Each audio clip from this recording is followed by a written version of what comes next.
Hello and welcome everyone to the Q&A sessions with Meeta and Tosh. Hi, Tosh. Morning, Meeta. How you doing? Yeah, I'm really good, thank you. Are you? Because somebody had a birthday since we last had a session, didn't we? Yeah, at my age, no one gets through a birthday untraumatized. Happy birthday, Meeta, all right? Thank you, Tosh. On air, I'm going to happy birthday to you. I know, telling the whole world I've gained a year and a lot of grey hairs in the last year. Do you know what? I have to say, I think birthdays actually are even more special because they've gone back to the basics of just really looking after that person. Nice cake, nice food, nice attention. It doesn't have to be expensive. It just has to be thoughtful. And I think we can take a lot from that into our organizations. Thank you, Shika. That's really, really nice. I've got a little message on the chat. Thank you. I genuinely look at, we did today's webinar. And we're going to be speaking for the next 40 minutes about the 1 year of lockdown and what we need to be looking at. And if you think about, we know the challenges, they're right in front of us, but actually what can we take from this time and hold on to that are going to help us as individuals, human beings, families and businesses? We are a collective, right? And so many organizations refer to their world as a family. I talk about us as a main family, and that's not to be twee and it's not to be kind of non-corporate. It's to understand that we all belong together for a greater purpose that we're all defined by. And I think this 1 year review really comes back to basics. So I'm excited. So thank you for the birthday segue, because we hadn't planned that, and I think it links really well.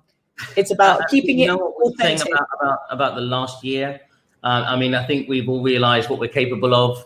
It certainly stretched us in all sorts of different ways, whether you have had to look at the redundancies, or whether you had to look at other opportunities or working in a different way.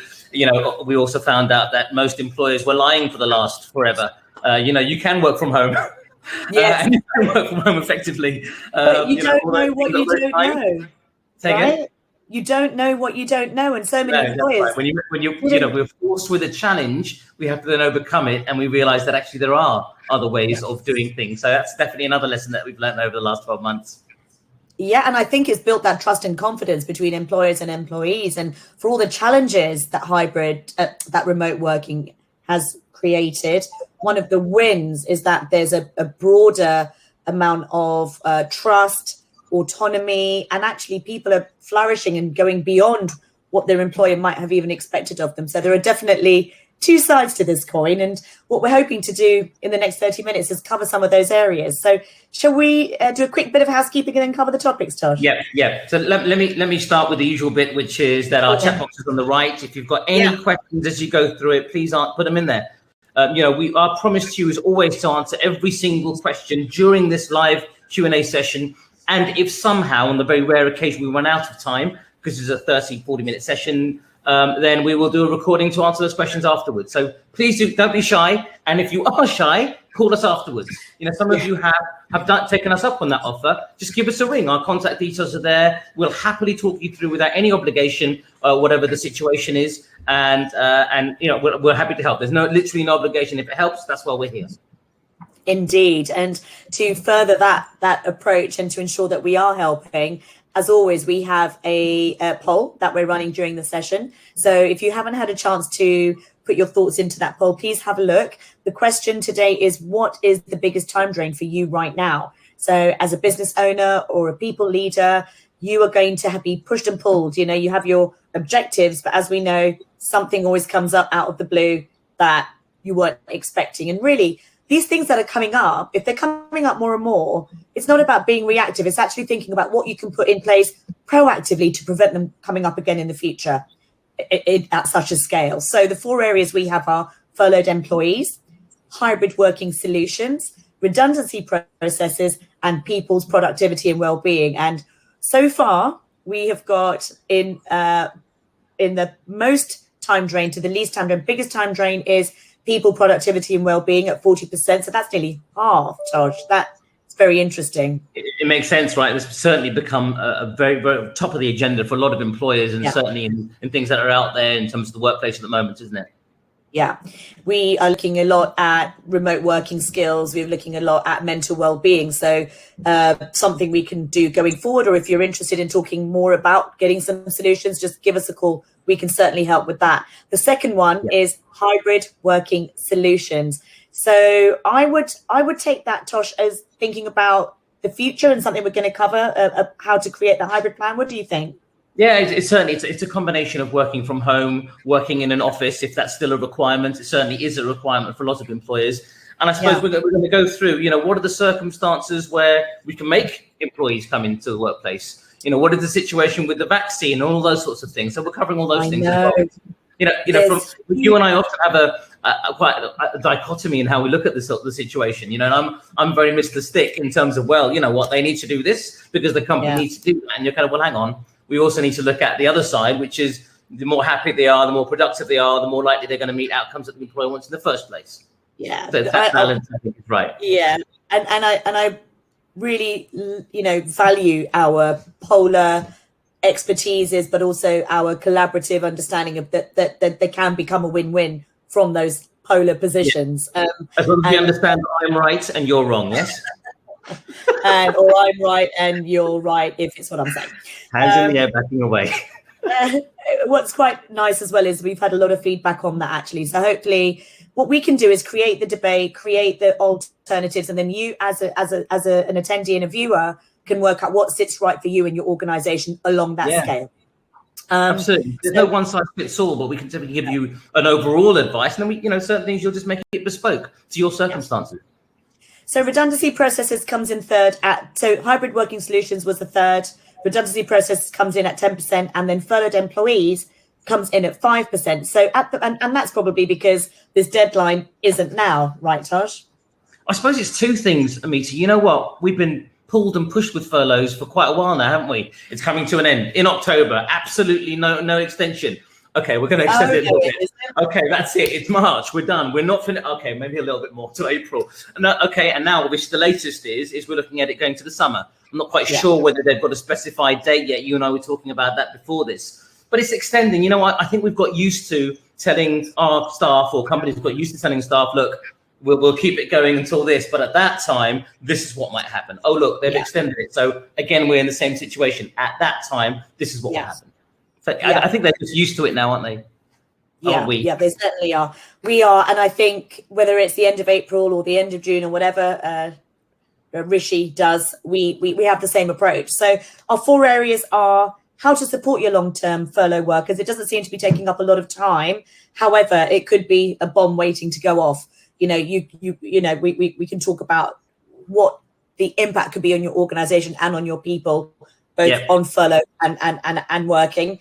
We're going to talk about reviewing your working from home policy. So what best practices in that space and what you should be providing your people. We're going to be talking about hybrid plans. So this comes into the poll and the third, which was hybrid solutions. And we've got a 1-year checklist, which we're actually going to share with everyone afterwards. But just an overview of what you should be thinking about as an organization as we come up to 1 year of COVID. So let's get started. So in terms of these long-term furlough workers, Tosh, I mean, it's a long time to be stuck at home, paid, albeit somewhere along the lines of what you were getting or far less. Maximum is still 2,500 gross. And 21% of those people that have been furloughed think they're going to lose their jobs. I mean, I thought that would be higher, actually, looking at redundancies and looking at what's out there. I mean, what would you say is the feel out there with organisations at the moment? Certainly the vibe I'm getting from clients, Meeta, is that the employers are doing their best to keep their staff. They're hoping that government schemes, which is what the idea is to just prop things up, put a finger in the hole, so to speak, to stop the leak, and they keep doing it and they keep extending it to make it work. Because if they don't, what's the alternative? The issue, I think, which is a little bit difficult, I say, or challenging, is that the employers get used. It's two things. They get used to being on furlough, so it's a little bit tricky then to adapt in terms of working practices. They might get used to a certain way, and then there's the expectation of furlough. So there's certain employees, for example, I had one client that came to me, and the employee doesn't want to come back from maternity leave and says, just put me on furlough because I've got childcare commitments. Well, it doesn't work like that. Furlough is an alternative to redundancy. It remains that. It remains that there's no work for them to do. So that is also a challenge, I think, that they're facing. Yeah, although I would challenge back on that a little bit and talk about the spirit in which furlough has been utilised more recently, is that, you know, the government has said to organisations, use it as a way of supporting your people if they need time out to take care of children, homeschooling, or the elderly. Give it to people who might be going through mental health challenges and need to not be stuck at a desk for 8-10 hours a day and still have their well-being. So yes, it's an alternative to no work, but it's also an alternative to people not being able to do their job properly. Yes, absolutely. If that's the reality of the scenario, is what I'm saying. So in terms of you know, what are the challenges companies are facing at the moment? From my experience, those seems to be the one managing their expectations, whether it be they want to be on furlough or not, or when they're trying to get them to work in a different way, or coming into the office, or asking them to come in the office, which we'll come to in a minute. There's certain rights that both the employers and the employees have in there, and they're working those things out. Yeah. And I think what my recommendation would be, and again, Tosh, you might tell me that not to tell employers not to look at this way, but it's a bit like somebody off on maternity. You know, when somebody's off on maternity, we do salary benchmarking to make sure when they come back, everything is aligned. When we look at keep in touch days, so they don't feel that they've been removed from the organization completely. They're kept up to speed with the evolution of an organization.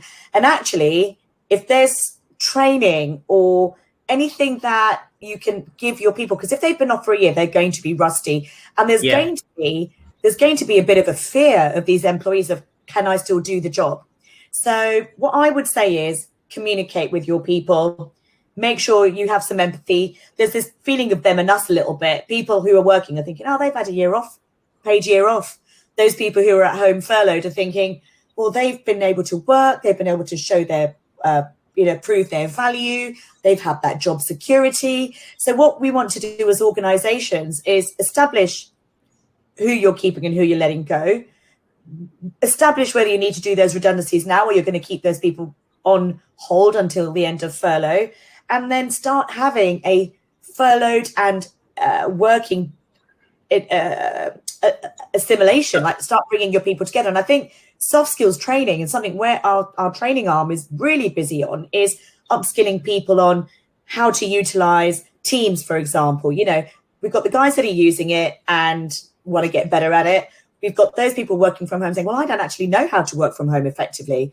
And when we come to talk about hybrid, we'll understand why that's so important, because it is here to stay, short term or long term, it is here to stay.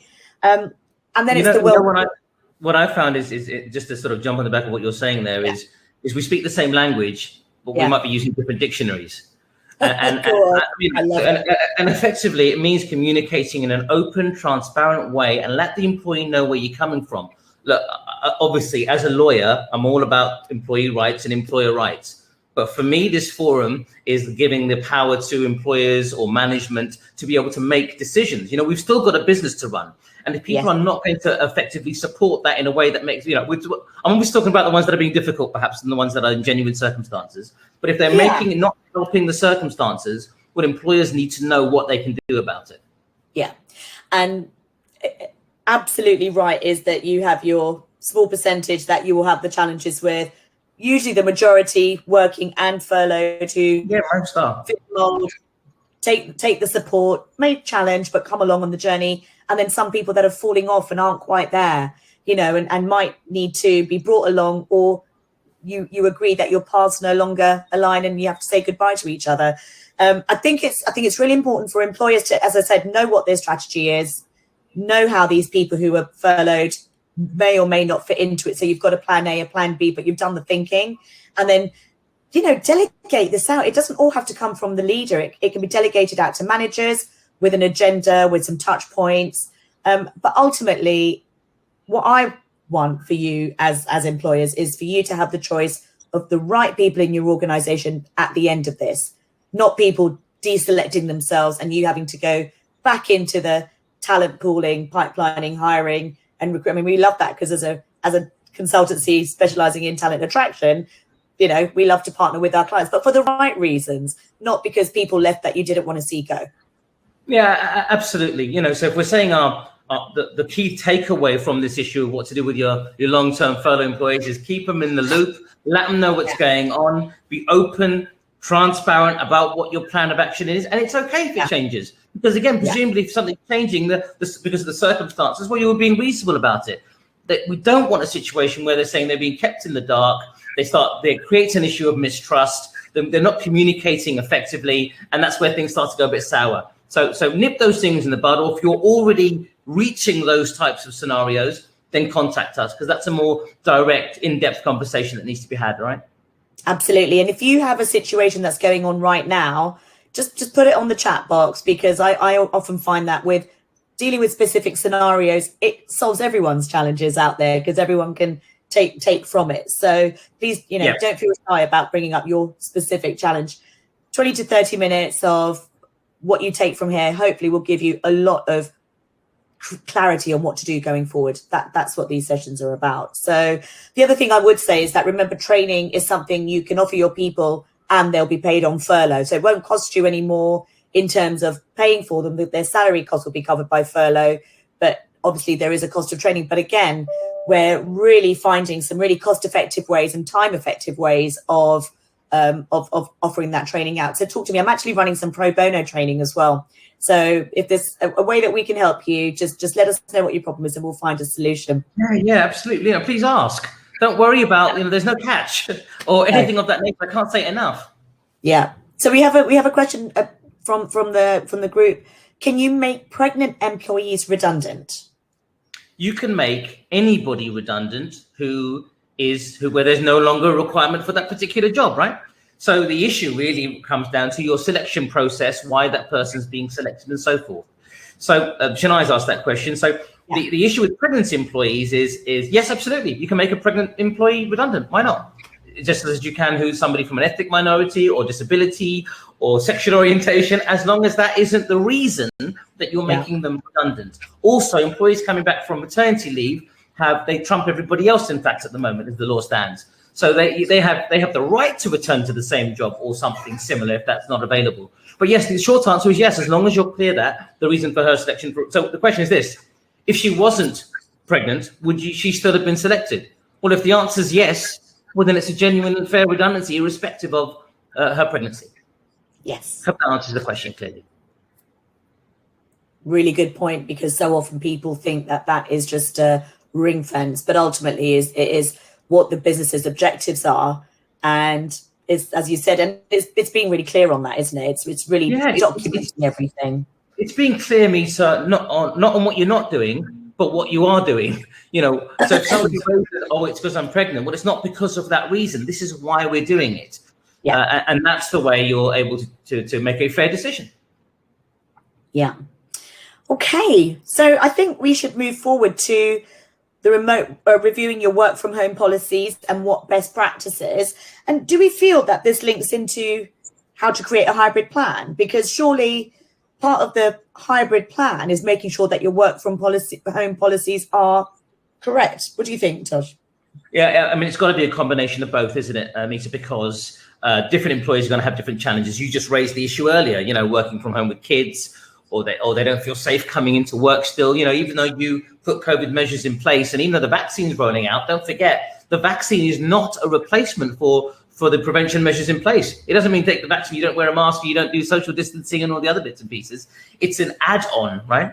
But if they don't feel safe, or if we can't it doesn't work for them to come into the workplace and they don't have to, well, then we need to have an arrangement, a clear understanding of where they're working from home or not. What's going to happen is those employees will say, well, hang on a minute, John's working from home, I want to work from home. So we need to be able to tailor the circumstances to what fits the employee and, most importantly, the company as well. Okay, so on the basis that we're going to be doing some reflection on what goes into a hybrid working model, let's start with what are the key areas of focus when an employer is creating a working from home policy. So straight away, you talked about the fairness of how people are considered for working from home. Is that the start of it? What would you put into the policy? I think the starting point, Meeta, is every employer has an obligation to provide their employee with a safe system of work and a safe place of work. So, we can't have electrical wires flying about and all the rest of it. So most situations, how do we carry out a home assessment to make sure that they're working from home? You ask them. You have a grown-up conversation with them, and 99% of situations are going to be fine, right? What is the 1%? Maybe no chair. Maybe they've got a disability. Maybe they haven't got furniture. Something silly like that. But you can make an adjustment for.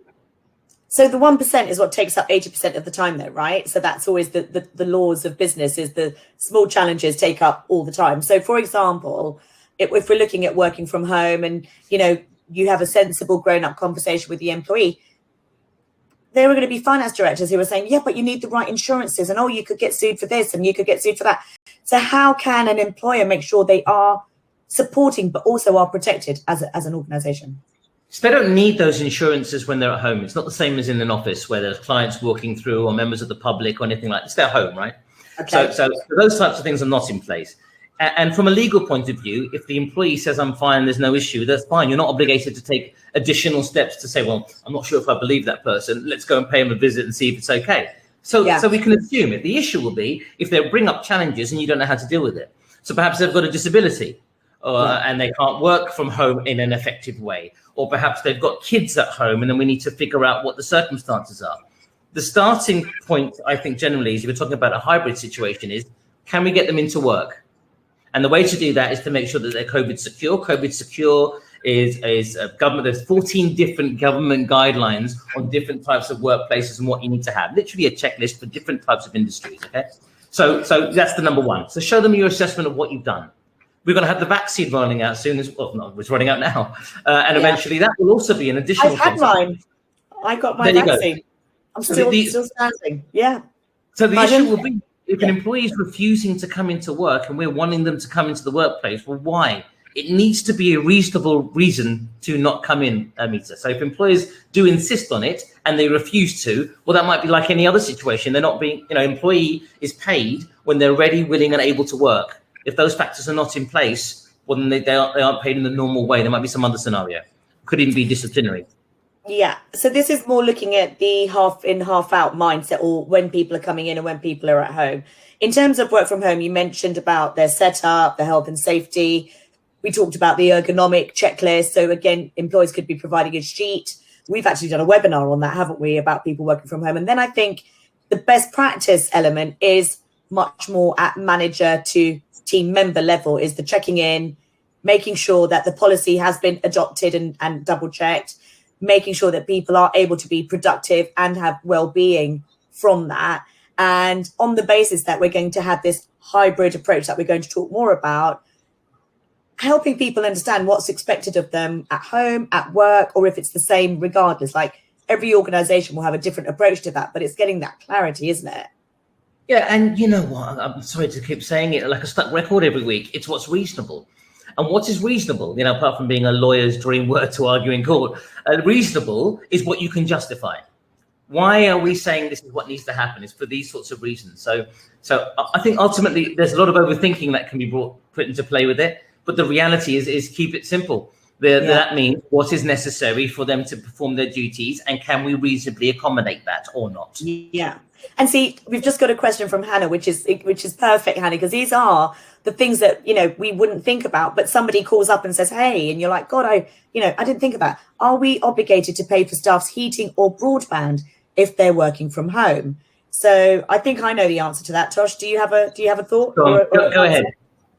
My understanding is that you don't. My understanding is that they have a tax deductible overhead that they can put into their tax return that then allows them to claim back some money for costs like this. That's exactly right. So and the key thing to look at really is, are these costs being incurred as a result of working from home? Really, directly, broadband, I think most people have got a unlimited amount of usage for a month, so that's not going to change. Heating, because you're in the house as opposed to not. I suppose you can argue it. I think it's probably not going to be likely as an expense, but there'll be other things, I don't know, phone calls or other expenses. If they can show that it's directly incurred because of work, there may be an argument for it. As you say, and the employers might be open to it in the way that you just said, deductible expenses. Yeah. So no, a the really answer, good question. Hannah, is you're not obligated to if you can show that it's not really directly a result of work. Yeah. And what I would add to that is please raise to your employees that they can apply for this tax deduction in their tax returns, because not everyone knows about that. I think it works out to something like a couple of £100 for the year, but that will be the difference between the heating from working from home to working in the office. And so Couple of hundred, isn't it? Regardless. Exactly. We have a question from Helen. Where is an employee's main place of work in their contract if they are working in the office and at home? Really good practical question, because we as employers have the right to tell them where they work from, right? That's what we have in our employment contract. We can dictate what your workplace is. But how would we outline or cover something like this? You're going to hate me. The reality is it depends what's reasonable. Regardless of what you've got in your contract, it's still got to be reasonable. You can't have something in your clause that says you can go and work up in Edinburgh if they're in Scotland. I'm sorry, if they're in London. Unless, of course, they've got an office there and somehow it's reasonable in whatever the circumstances are. So if you've got the mobility clause in your contract, it's easier. Sorry, Meeta, I just want to finish that point off. If it's already in the contract, a mobility clause, that's easier. But where is their main place of work? Well, presumably in the contract, it would say the office. In the current circumstances, their main place of work is going to be at home. Doesn't mean you need to change the contract. It's just reasonable in the circumstances. And that was going to be my follow-up question, which is some people, as the economy opens up, coffee shops open up, employees may say, well, actually, I'm going to go and work from Starbucks or a coffee shop, or I'm going to take a day pass on that remote office. But employers might not want their employees working in public places where employees might be able to hear, other people might be able to hear what the employee is talking about. There's privacy, there's all of this. So, I mean, can employers put something in place? What would they put in place into a contract to overcome something like that? I mean, I'm not sure we'd do it as a contract, Meeta, if they're working in the office usually. So I'll give you an example as my lawyers. We deal with obviously highly confidential information. We can't have them sitting in a coffee shop talking about some sort of contract or something, and somebody overhears it and it could, it will breach confidentiality. So in reality, there's already something of that nature in their contract. But if you haven't got anything of that sort of nature in the contract, then you spell it out. You know what? It's not about forcing people to do things. It's giving guidelines. And some things might seem quite obvious, but it's a little bit like I was telling you a bit earlier. We speak the same language, but we're using different dictionaries. So spell it out for them what it is that's expected, where they can work, where they can't work, or as much if they're unsure about it, maybe they should speak to the line manager for where they're intending to work if it's anywhere apart from home. So I think this could, and it lead on to our conversation around how to think about creating a hybrid plan. And we've got a question in the group which we're going to come to before we go on to this. But I think this could be something that, as you're explaining to your people what the future is going to look like for them, this policy around where they work could come into that policy, couldn't it? The hybrid working policy, Tosh? Absolutely. Yeah, okay. Absolutely. So just to stay on top of the questions, Shania is asking about, you want us to say a little bit more about claiming this tax deduction. I confess, I qualified as an accountant something like 30 years ago. Did you? I didn't know that. Maybe 20 years ago. But Shania, I would say the best place to go for the detail on that is the HMRC, or your company accountants could direct you. Perhaps if you have a payroll manager, they might know more. But that's what we've done, and we have made our people aware. I personally do a tax return, and I said to my accountant, "Oh, are you putting that work from home thing in this year?" And he said, "Oh, I hadn't, but I can now that you've mentioned it."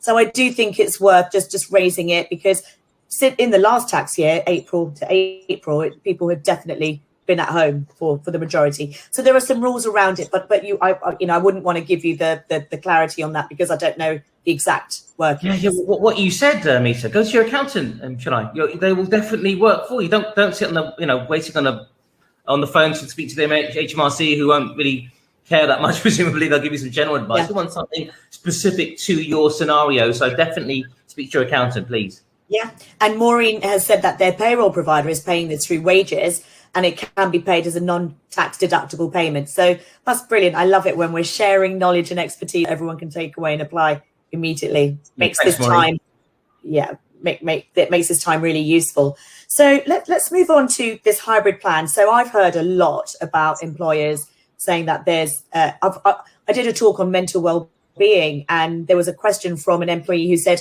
I want my employer to give me a work from home, and I'm feeling really anxious about going back and how do I approach that. So I do think that there's, you know, the two sides of the partnership is that I think it's important, if you can, to start creating some clarity around what it's going to look like when things open up. It doesn't have to be a forever plan. It can be this is the plan we're putting in place for the next 3 months, 6 months, whatever you're comfortable with as an employer. But I think it's useful, and it takes employees out of their own heads and concerns and allows them to bring their specific challenges to you, which you can then clarify, get it cleared, and move forward together. Absolutely right. You know, what I found is everybody's working from home or doing a combination of the two things. And I think the question you need to start off with is not whether we need to get them into work, is can we work without them being in the office?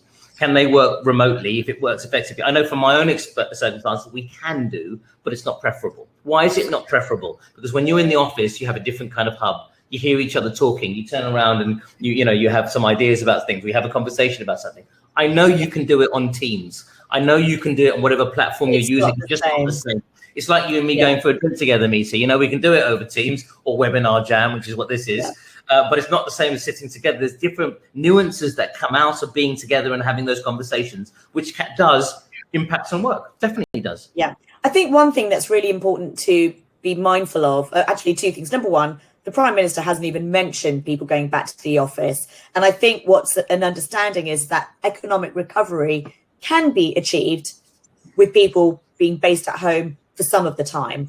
We also have seen that people back in April were like, wait, we can do this. We can work from home all the time. Look, but actually everyone is fatigued. So the hybrid approach, 99% of employers feel that it's going to be a hybrid approach, whether that's 80-20, 50-50, that's personal to each organization based on the factors we're talking about, right, Tosh? What is collaborative? What needs alignment? What needs subliminal communication? And what can be done remotely on Teams? I think it's about almost evolving what you're doing and not expecting things to go back to the way they were. We're hoping that we don't have to go back into a lockdown again. But what we do know is that some sort of limitation on meeting and all of that is going to be here for a good year at least. So start thinking about hybrid solutions and start thinking about what goes into that.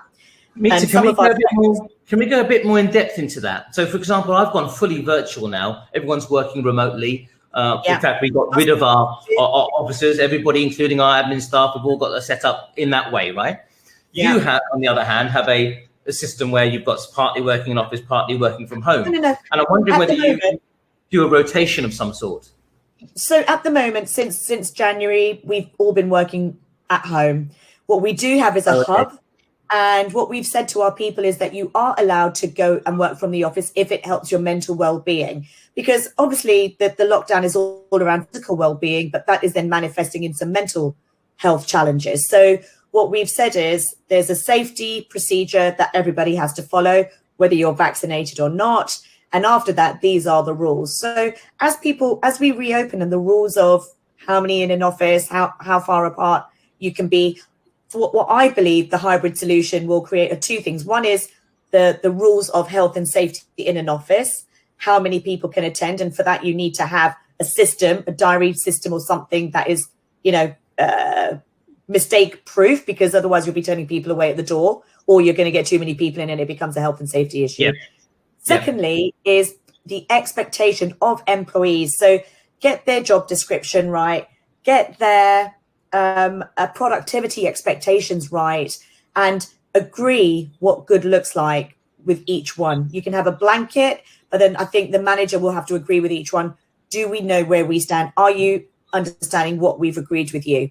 And Tosh, does that need to be in writing? Does that need to be an email? Does it need to be signed? Like, what would you say getting that one page of agreement needs to be? So psychologically, as well as legally, Meeta, you're going to have a conversation and you confirm it in writing. Psychologically, because once you've said something, I'm going to come back to my language and dictionaries issue, isn't it? Some things will go in, some things will not. When you get it in writing, it cements it. There's no doubt. From a legal issue, you can, you as a lawyer, it's the paperwork, it's documents that win cases, and it's witnesses that lose them. So we want to document as much as possible. I'm not saying bury your people with letters and emails. Just confirm as discussed. Just confirm it. Don't engage in discussions through email. Don't go back and forth with chat. Have a real normal conversation with somebody. Agree those actions or whatever the point is, and then put that in an email. So yes, please put it in writing. A paper trail that makes them understand it and backs you up legally as well. Fantastic. And then everyone's on the same page. And do not be afraid to say, we're doing this for 3 months and then we're going to review it. At 3 months, you sit with your senior leadership team, you bring all the information in from your managers on the ground and you say, how did that go? And from there, you can say, right, we're continuing it for another 3 months, or we've got some tweaks to make. But once you've got your baseline, you can build on that. And the checklist that we're going to send out to you, I may not go through the checklist line by line because I think a lot of How many are there, Meeta? Oh my God, there's, I don't mean it that way. There's probably... Don't be afraid. You start with, oh my God. No, there's 10. There's 10. And it goes everything from reviewing government guidelines to working out where you stand on the vaccine. Because, Tosh, can we bring the vaccine into this? Because, you know, there's 2 schools, right? There's a school of like, no, you can't tell people what to do. It's their civil liberties. And then there's the other end, which is, well, as a business, we need to keep our people safe and we need to get back to being successful. So what are employer rights? And don't use the word reasonable, try. I will do my best. I will do my best. I can't promise. I'll definitely do my best. Yeah, no, I'm joking. The question that's come up a lot, can we make the vaccine a mandate? Can they mandatorily make employees take the vaccine? So the answer is no. So you can give guidance about the situation. I'm going to tell you why it's no. You can't make them take the vaccine because perhaps they've got circumstances which are justified. I haven't said the word reasonable, okay? And those might be what? The employee is pregnant, the employee is disabled, they can't take the vaccine, maybe it's against their religion. And if you're going to start to mandate those things, it's going to be discriminatory. So the issue then comes down to, why are they saying no to those circumstances? But you should give guidance. So if we can, if you've got your COVID secure measures in place, they've got the vaccine, why aren't they coming into work? If the employee is being unreasonable, well, then there's different consequences that might apply, right? You might take disciplinary action or so forth. But if it's their religion, all those sorts of things, what do? You look to see if you can make it work from home. If they can't work from home, Meeta, and they will refuse to come in and they haven't got any other reasons, then, again, if they're not ready, willing and able to work, they may not get paid or there may be disciplinary action. It might be justified. And if the employer decides that they don't want them in their business because of those reasons, would that create a case against the employer? Oh, you put me on the spot. I've got to say the word. It depends what's reasonable. If you can justify, what else are you supposed to do? Let's say it's my religion. My religion doesn't allow me to take it, Meeta. I'm not coming into work. And I can't work from home either. Well, unless it fits into some other category, like sickness or some other, childcare or something that's covered under the regulations, what I'm basically saying, I'm not going to work. And if the circumstances don't allow it, you'll be fair in a dismissal. Sorry. Yeah, the way you put it, I can already see the word reasonable making total sense. So for employers, I think it is about having consistency in the way you apply it. I'm really surprised you said no, Tosh. I thought it was a yes with caveats. Guidelines. But I suppose, pardon? You give guidelines to your staff. You don't say definitely you're going to take it. You can say this is what we expect, but if you don't do this, then we need to talk to you about your reasons, and then we see if we can overcome those challenges. Yeah.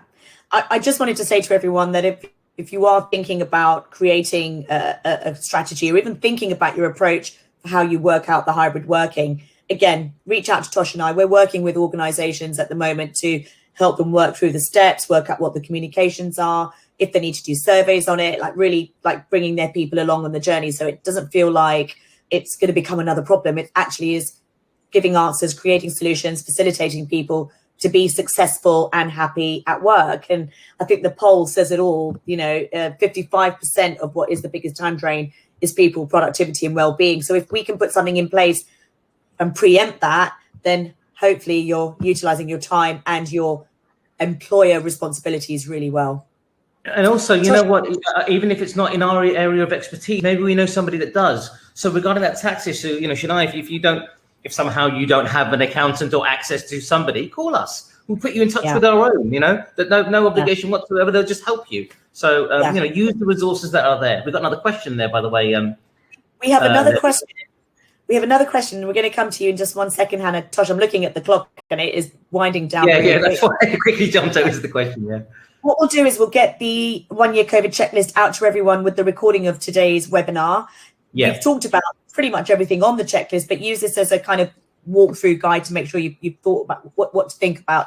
We're going to cover Hannah and Andrea's questions, and if there are any other questions, put them on the group. As Tosh said, we'll do a follow-up recording and send it out to everyone. So Hannah's question is, in terms of equipment, if someone has a flexible situation where they can work from home but has no obligation to, do you still need to provide a desk chair for them at home? Right. So it means they can work from home or they can work from the office, but do we need to provide equipment if they can work from home? I mean, most people, Hannah, are going to have a desk. They're going to have a chair. If there's somehow a scenario where they can't work from home, well, there's two scenarios. Number one is you can say, well, if you can't work from home, then come into work. We've put COVID secure measures in place. We've done the assessment. Here's all that we're being transparent about it. If you're then refusing to, and when you can't work from home, then you won't get paid. That's one scenario, right? Otherwise, if it's in your interest to buy them a desk and a chair or whatever the circumstances are, then it's going to be reasonable in the circumstances. That might apply, Hannah, for example, with somebody with a disability, right? But then I would have thought that somebody with a disability would have already had the relevant equipment at home again. So this is just theoretical. If there's something specific, Hannah, you're looking at, tell us about it or call us. But otherwise, you don't have an obligation to in those circumstances. On the flip side, then, the employer could say, if you don't have the equipment at home, then come and work in the office every day. Correct. Okay. Good. We've got some parameters on that. Hopefully, Hannah, that answers your question. We have a question from Andrea. Andrea asks, when returning to offices, should employers be keeping a record of those who have been vaccinated? Interesting. Good question. Certainly, because you want to know who, it's an added layer. Remember, I was saying, Andrea, this isn't a replacement for COVID measures that have been put in place. It doesn't mean stop wearing a mask, stop social distancing. It's an add-on. So to know that they've got that extra layer of protection effectively, certainly that makes sense to know what's what, right? Also, from a legal point of view, you might want to just know that you've got certain people working who have been vaccinated. And so the chances of there being something are dramatically reduced, as opposed to somebody that hasn't had the vaccine, but presumably you've got other things in place there anyway. But yes, you should keep a record of it. Wonderful. Thank you, everyone, for your thought-provoking questions. They've really stretched this conversation and hopefully helped everyone to take away something that they can apply to their worlds. We could talk for ages on this. I did a big sigh just before we started because I said to Tosh, there's so much that we want to cover, but we'll be doing it next week, 11 a.m. on a Thursday. So we look forward to a wave to Andrea's thank you. So that was a wave to you, Andrea. Okay, so yeah, no worries. I thought Tosh was telling me to cut it out. We're done. Brilliant. Well, and thank you, Hannah. Thank you, everyone. It really helps to add value. And as I said, there'll be more coming your way in terms of 1 year reviews and what you can be thinking of right now. So we'll see you next Thursday at 11 o'clock. And until then, you've got our numbers. Link in with us and we'll keep the conversation going. Look out for the replay. Look out for the checklist and call us if you need any help with it. See you next week. Absolutely. Thanks all. Bye for now. Bye-bye.